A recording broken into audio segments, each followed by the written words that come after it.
Big up tout le monde, j'espère que ça va pour vous. La team MCL est là, toujours présente. Donc aujourd'hui les amis, on va faire une petite vidéo de comparaison entre le Kraton 4S V2 et le Kraton 6S EXB. Bon, le mien, il est vieux, pourquoi? Parce que c'est la version V4. Et après, souvenez-vous, j'avais fait une vidéo, bon, qui a bien longtemps quand même. Et je l'ai reconverti full EXB.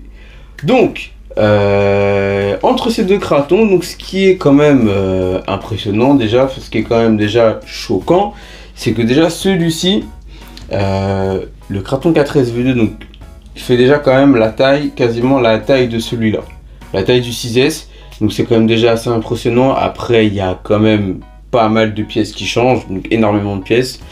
Donc premièrement déjà on va dire que au niveau, je pense, de l'empattement,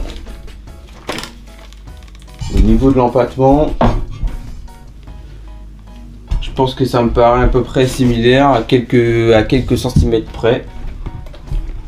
Voilà, je vais mettre les véhicules là. On va mettre le 4S à côté. Ouais. Je sais pas si vous allez bien le voir à la caméra, les gars. De toute façon, je pense que je vous ferai quelques photos quand même pour que vous puissiez voir la comparaison des véhicules. De certaines différences, mais déjà rien qu'au niveau de l'empattement, déjà le 4S il fait déjà celui du 6S. Donc déjà ça c'est impressionnant. Ensuite, au niveau de la largeur, donc ouais hein. Au niveau de la largeur, ouais, au niveau de la largeur, allez, c'est quasiment pareil. On va dire que les roues, même pas, vous voyez, même la largeur de roue. Alors bon, là, ce sont les roues du Outcast 6S que j'ai placé dessus parce que pour l'instant, ça fait un moment que vous n'avez pas vu le 6S sur la chaîne parce que c'est le Fireteam qui a sa configuration. Donc là, on va dire que je suis un peu embêté parce que la configuration du Kraton ne suffit pas dans le Fireteam. Le Fireteam est beaucoup plus lourd, le Fireteam fait quand même 7 kg. Là, va falloir que je le passe en vitesse. Alors là, je dérive un peu ailleurs, hein, mais je veux que je le passe en vitesse. Mais là, j'ai un moteur Spectrum 1250 kV. Donc, souvenez-vous, les moteurs des 1/5 V1 donc, que j'ai gardé, hein, qu'il faut que ça me très bien d'ailleurs, que j'installerai dedans. Et que je passerai en vitesse. Parce que là, la configuration 6S, ça suffit vraiment pas. Après, je pense qu'au niveau du KV, j'étais un peu trop gourmand. Mais oui, en revenant là-dessus, donc c'est pour ça que celui-ci vous n'avez pas vu un moment sur la chaîne. Donc celui-là par contre on va le rouler en mode bash parce que je m'en servais plutôt en mode vraiment truggy tout terrain, mais sans vraiment sauter, enfin sans vraiment faire de backflip ou de front flip. Mais là ça c'est fini, on va le mettre à la dure. Alors, donc là déjà rien qu'au niveau de la largeur, c'est déjà quand même surprenant parce que allez, il manque 1 cm et franchement c'est pile poil le gabarit. Donc c'est ça qui est quand même surprenant. Ensuite, il y a quand même pas mal de choses qui changent au niveau des pièces. Là par exemple au niveau des tours, sur le 4S, vous allez avoir la tour aussi qui fait office de comment vous dire,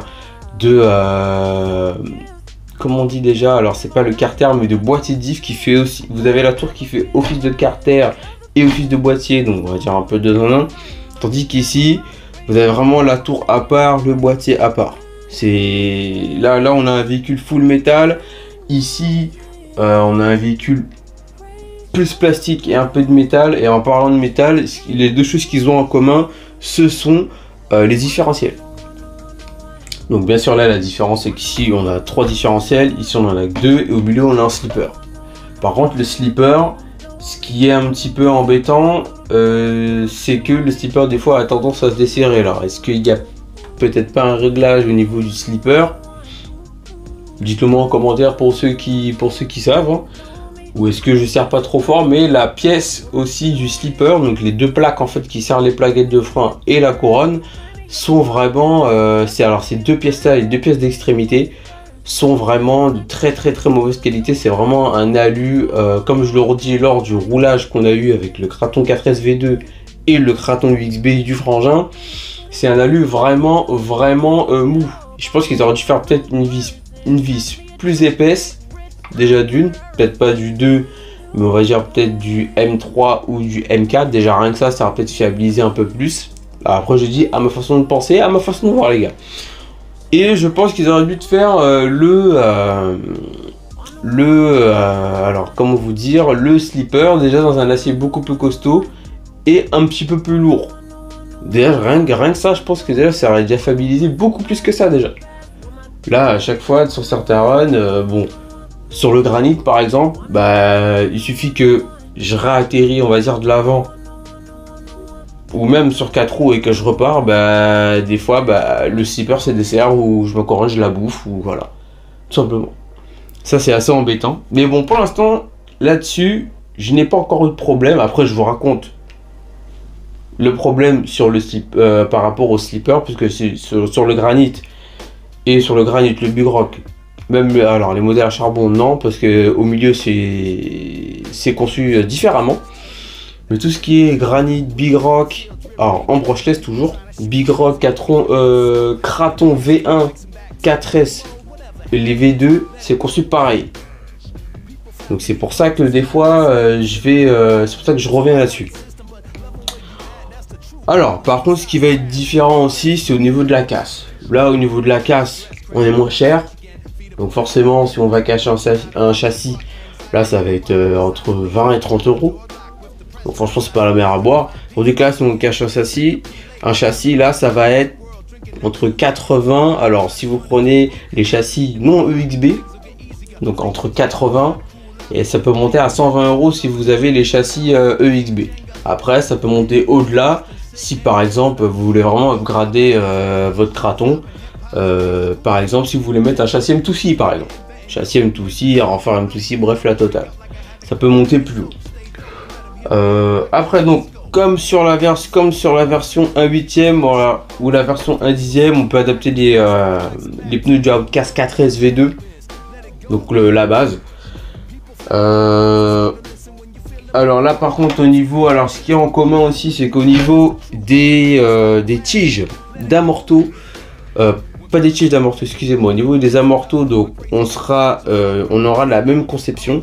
En plus au niveau des amortos donc comme je l'ai dit, ils ont fait les charpes sont beaucoup plus balèzes déjà ça, donc c'est ce qui est le cas là ici aussi sur les versions EXB, parce que sur les versions ici sur les versions V4 les gars, les chapes étaient elles avaient beaucoup moins de matière, tandis que quand ils ont sorti le Kraton EXB, déjà lui le premier, ensuite Mojave, ensuite il y a eu Talion, il y a eu Outcast EXB, déjà rien qu'au niveau des chapes déjà ça change. Donc ils ont fait à peu près la même chose aussi si vous voulez sur la première version et la deuxième version.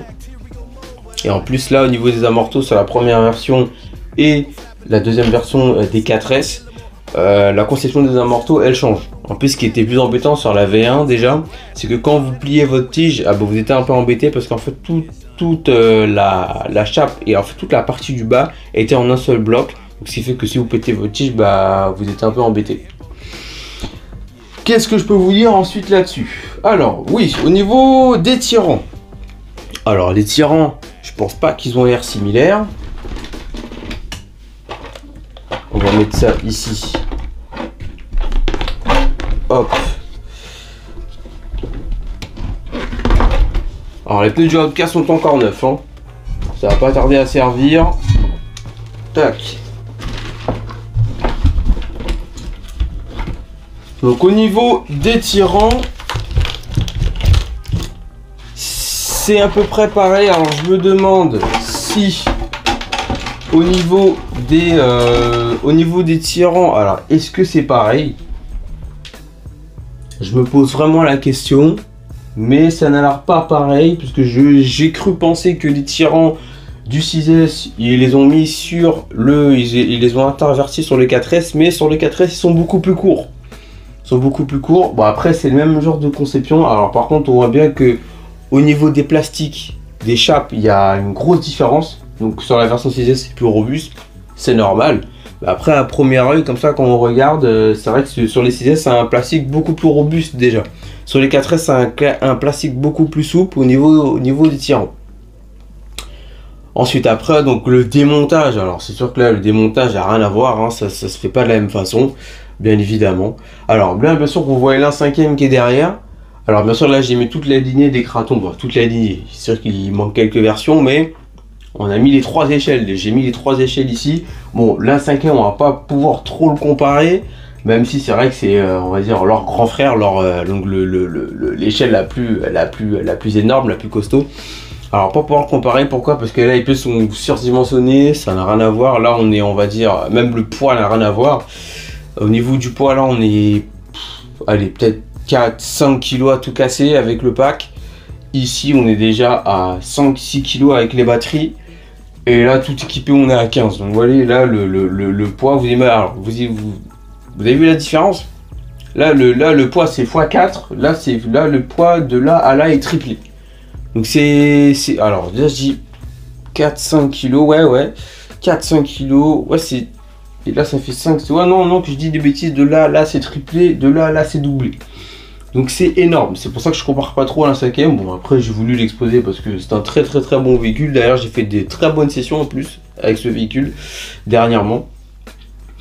Ensuite, au niveau des cardans, bon là on en a lu, là on est en plastique, après il y a comme une espèce de tige, une grosse tige en alu au niveau des cardans, comme on vous l'avait montré lors de l'unboxing, mais les cardans ici sont beaucoup plus costauds que sur la V1, ça c'est sûr.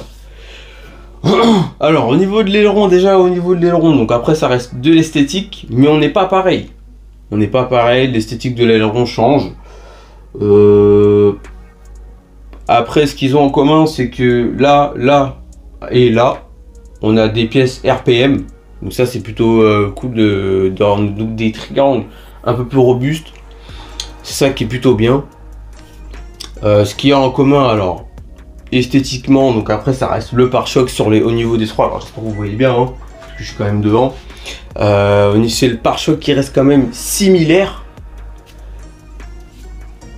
Les roues sont similaires. Bon, après, d'une échelle à une autre, ça change. Et après je pense que là j'ai à peu près fait le tour au niveau de tout ce qui est pièces, au niveau de tout ce qui est, là ça sera moins cher au niveau de la carte bleue, là ça sera plus cher, là c'est encore plus cher, donc on monte encore 2 crans dessus sur la 5e. Les fusées donc forcément sont conçues différemment. Mais honnêtement, sur cette gamme sur ces Kraton, il n'y a rien à dire. Même sur celui-ci, hein, si vous voulez pas forcément acheter un gros 1/5e, là il y en a pour non, pas 400 €, mais 500 €. Après forcément, il faut encore mettre les batteries, il faut encore mettre le chargeur derrière, mais franchement, c'est le meilleur compromis. C'est le meilleur compromis. Alors par contre, si je me pose une question, est-ce qu'ils vont peut-être pas nous sortir une version des 3S mais en diff full alu? Ça c'est ce que je me pose comme question. Après par contre s'ils font ça, moi je l'ai fait avant eux personnellement. J'ai eu cette idée. Mais voilà, je pense avoir fait le tour au niveau des Kraton. Après c'est clair qu'au niveau de l'électronique, donc on adapte, hein. Là il y a une électronique 1/10, 1/8. Bon là il est vide, comme je vous l'ai dit. Hop. Là le Kraton il est complètement vide. Donc voilà. Il va falloir que je l'équipe, il va falloir que je mette un petit cerveau dedans, un moteur, un récepteur, enfin vous connaissez, hein, pour faire naviguer pour faire rouler les machines. Et puis voilà, hein. Je pense là avoir fait le tour les gars, hein. Donc après à vous de voir quel modèle même pour ceux qui font pas forcément des RC, quel modèle des fois vous préférez le plus. C'est sûr que là c'est plus cher, donc là c'est plus gros, donc les pièces sont surdimensionnées.